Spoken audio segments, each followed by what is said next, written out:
ఢిల్లీ యూనివర్సిటీలో అమానవీయ ఘటన చోటు చేసుకుంది. యూజీసీ నియమాలను అభినందిస్తూ దళిత విద్యార్థులు వారి అభిప్రాయాలను తెలియజేస్తున్నారు. ఆ సమయంలో బ్రాహ్మణ జర్నలిస్ట్ వారిని ఇంటర్వ్యూ చేయడానికి ప్రయత్నం చేసింది.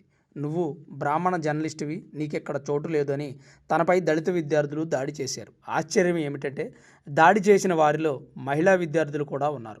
మహిళా విద్యార్థులు బ్రాహ్మణ జర్నలిస్ట్ రుచి తివారీపై దాడి చేస్తూ నగ్నంగా ఊరేగిస్తాం, అత్యాచారం చేయిస్తాం మా స్నేహితుల చేత అని అవమానించారు.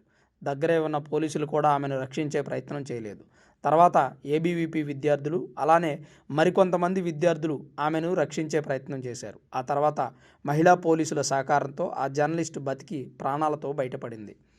అరగంట సేపు జరిగిన ఈ తతంగంలో మరికొంతసేపు ఉంటే నేను చనిపోయేదాన్నని, వారు నన్ను చంపేసేవారని జర్నలిస్టు రుచి తివారీ వాపోతున్నారు. దళిత విద్యార్థులను ఇంటర్వ్యూ చేసే అర్హత బ్రాహ్మణులకు లేదా? బ్రాహ్మణులపై ఇంకా ఎంతకాలం కక్ష సాధిస్తారని చాలామంది అభిప్రాయపడుతున్నారు.